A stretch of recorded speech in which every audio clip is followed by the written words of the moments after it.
नमस्कार, खबरों का पंचनामा देख रहे हैं आप और मैं हूं आपके साथ दिव्या सिंह। हम लेकर आए हैं देश और दुनिया की 5 बड़ी खबरें जिस पर चर्चा के लिए हमारे साथ स्टूडियो मौजूद हैं कैपिटल टीवी के editor in chief doctor Manish Kumar. Doctor साहब, स्वागत है आपका। धन्यवाद। सबसे पहले एक नजर आज की टॉप हेडलाइंस पर। चंडीगढ़ पहुंचे प्रधानमंत्री नरेंद्र मोदी और गृह मंत्री अमित शाह। नए आपराधिक कानूनों के समीक्षा समारोह में बोले, अंग्रेजी कानून का मतलब भारतीयों को गुलाम रखना। महाराष्ट्र में 5 दिसंबर को सीएम और 2 डिप्टी सीएम लेंगे शपथ। शपथ ग्रहण के बाद होगा मंत्रिमंडल का बंटवारा। गृह मंत्रालय अपने पास ही रखेगी बीजेपी। संसद में अडानी संबल हिंसा पर विपक्ष का प्रदर्शन। समाजवादी पार्टी और टीएमसी ने किया किनारा। अखिलेश यादव बोले, यूपी में चुनाव था इसलिए संभल में हुई हिंसा। दिल्ली की सत्ता में हैट्रिक के लिए आपने बनाया प्लान। जीत के लिए केजरीवाल ने दी एपेक के साथ साझेदारी। 2020 में भी संभाला था चुनाव प्रचार की कमान। बांग्लादेश में बवाल के बीच शेख हसीना ने किया बड़ा खुलासा। मोहम्मद यूनुस के इशारे में हो रहा है हिंदुओं का कत्लेआम। बोली, नहीं बनना चाहती थी नरसंहार का हिस्सा। सबसे पहली खबर में बात पीएम मोदी और अमित शाह की। प्रधानमंत्री नरेंद्र मोदी और अमित शाह आज चंडीगढ़ पहुंचे और 3 नए आपराधिक कानूनों, भारतीय न्याय संहिता, भारतीय नागरिक सुरक्षा संहिता और भारतीय साक्ष्य अधिनियम को राष्ट्र को समर्पित किया।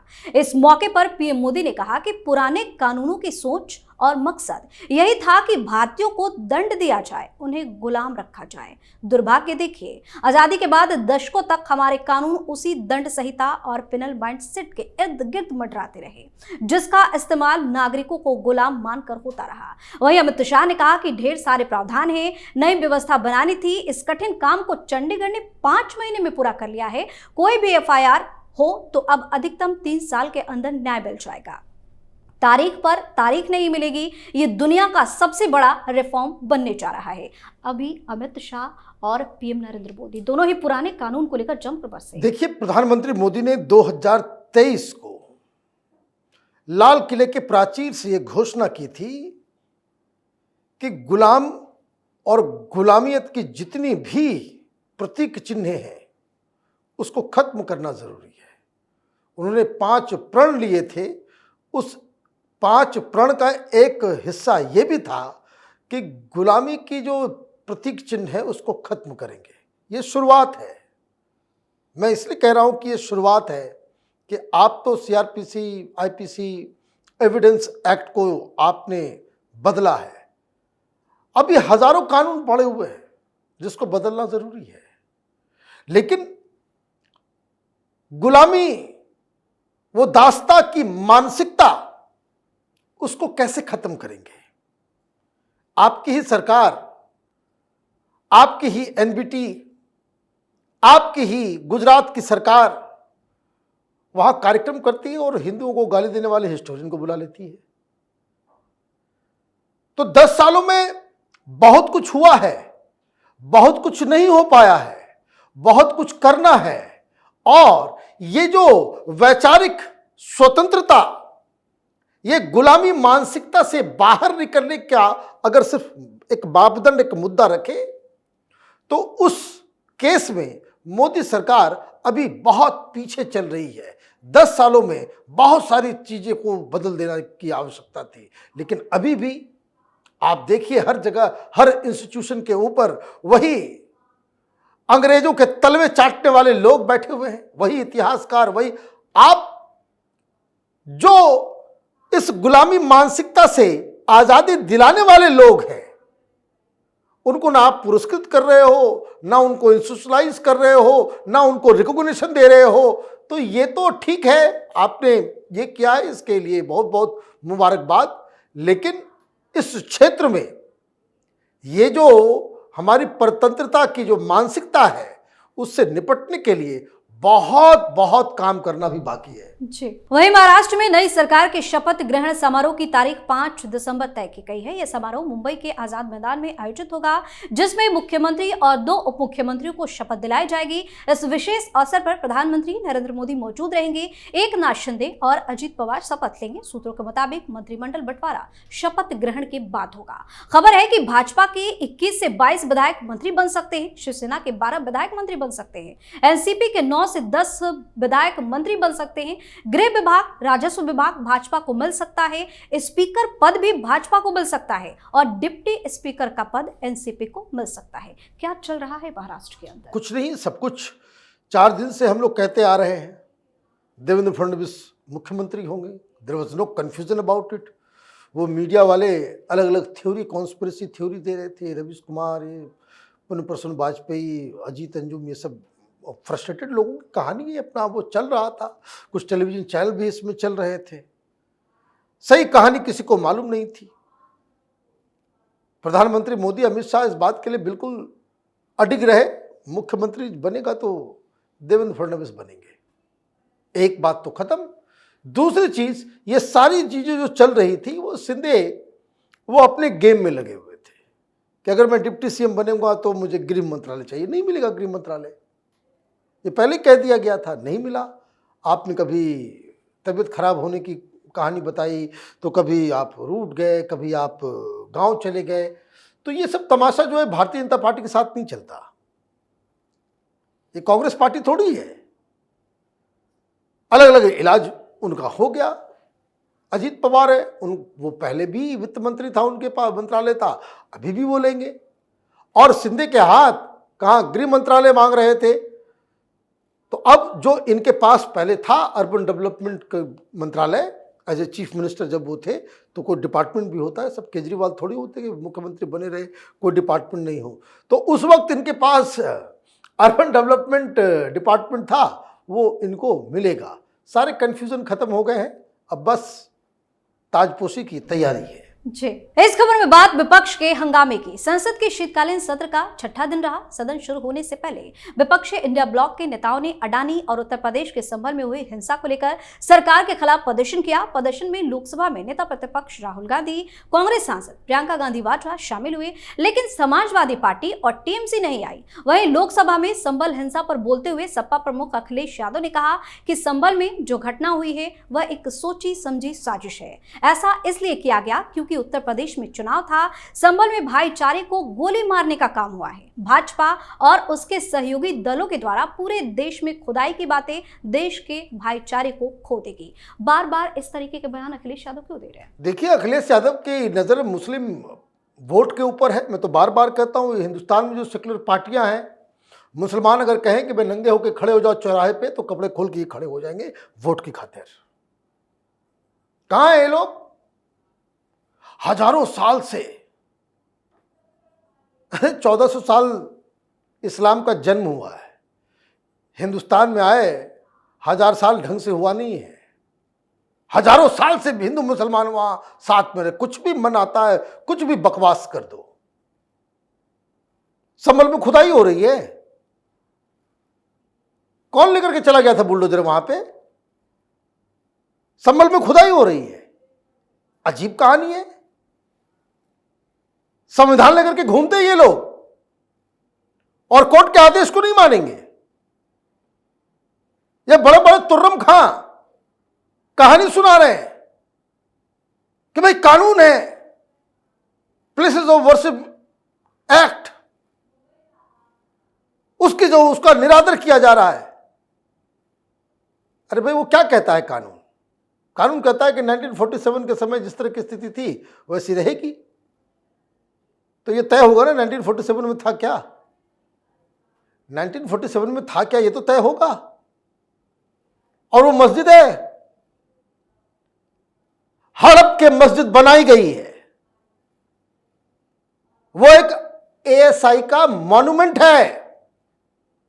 जैसे कुतुब मीनार है, लाल किला है, जैसे ताजमहल है, वो ASI archaeological survey of India की मिल्कियत है। वो दादागिरी करके मुसलमान वहां पे घुसने नहीं दे रहे हैं एएसआई वाले को। कोई हिंदू थोड़ी घुसना चाह रहा है।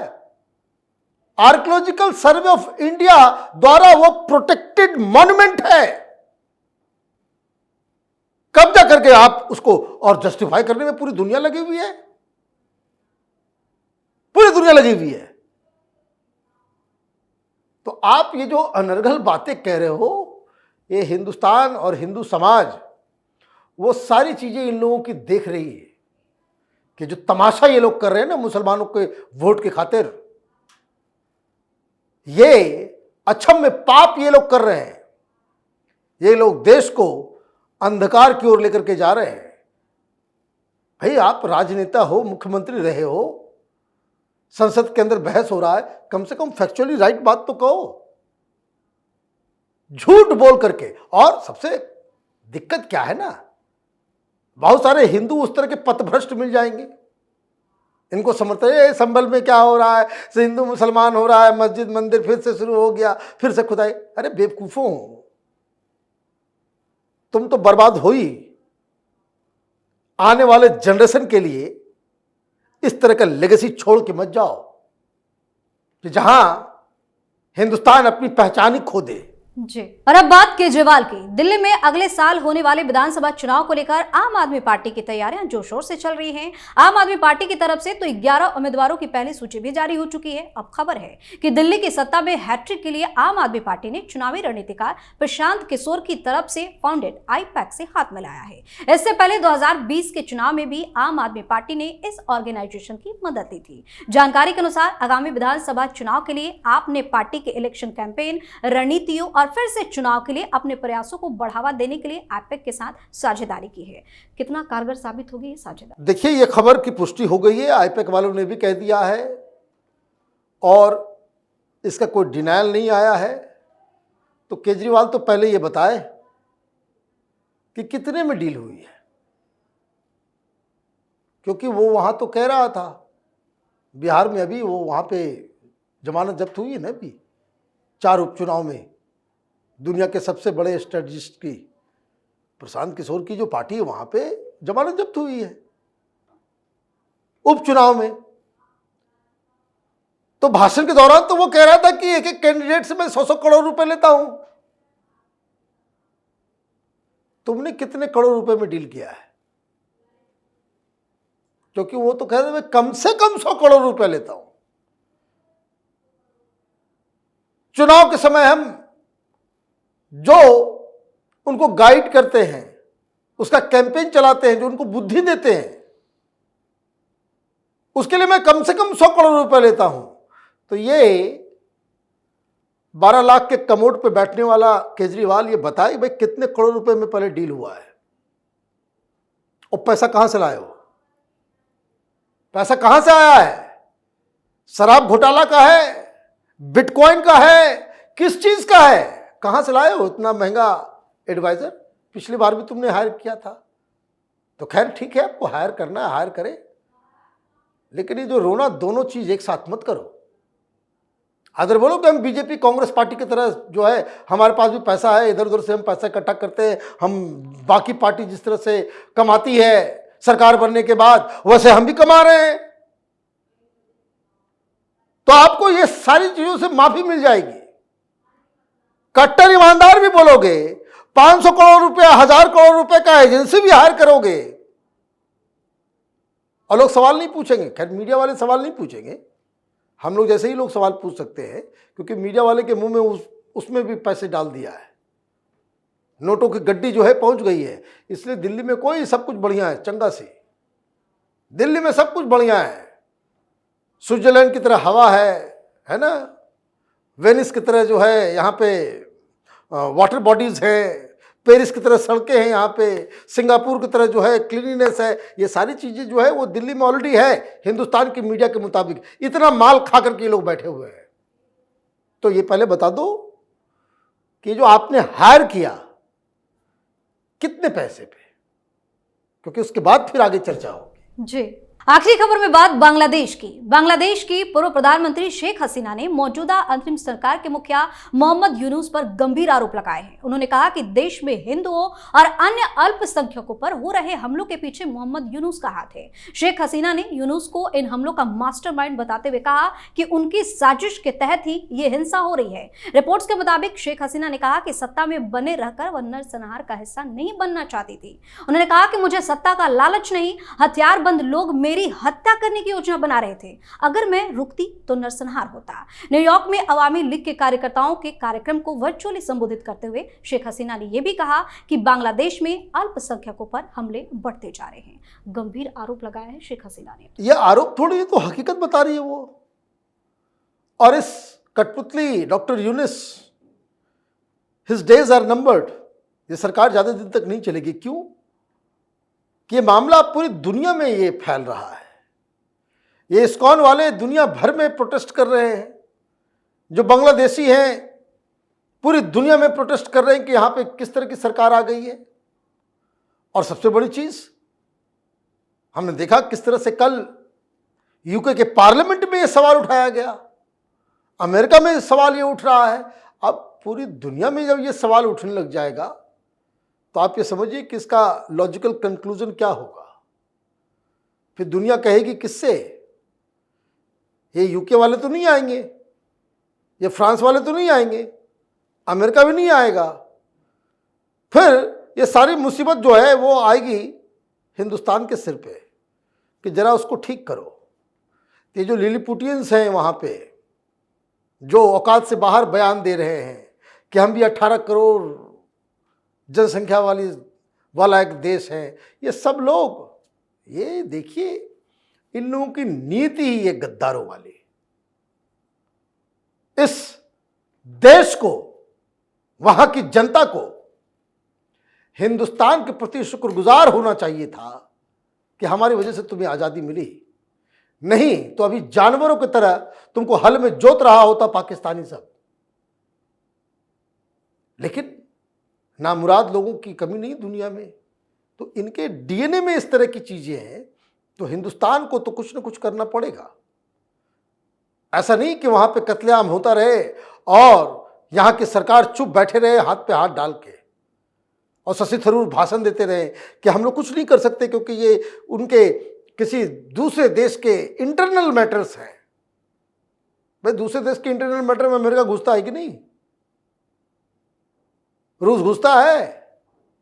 अभी सीरिया में चल रहा है, शुरू हुआ है, वहां कौन कौन घुसे हुए हैं। तब डिप्लोमेसी खत्म हो जाती है, तब इंटरनेशनल रूल्स जो है नहीं लागू होते। बस जब हिंदू मरने लगता है, हिंदू काटे जाते हैं, तो तमाम ज्ञानी लोगों को जो है इंटरनेशनल लॉज जो है दिखने लगता है, समझ में आने लगता है। तो देयर आर मेनी वेज। लेकिन बस यही है कि बांग्लादेश में जो हिंदू भाई बहन हैं उनको बस एक ही चीज, होल्ड ऑन, हिम्मत बना करके रखिए और इन लोगों से जो है लड़ने के लिए हिम्मत तैयार रखिए। कुछ बड़ा होने वाला है। बहुत बहुत धन्यवाद सर तमाम जानकारी के लिए। धन्यवाद। खबरों का पंचनामा में आज के लिए इतना ही। देश और विदेश की बाकी खबरों और उनके सटीक एनालिसिस के लिए देखते रहिए कैपिटल टीवी। हमें लाइक कीजिए, शेयर कीजिए और हाँ, कैपिटल टीवी को सब्सक्राइब करना बिल्कुल ना भूलें। धन्यवाद।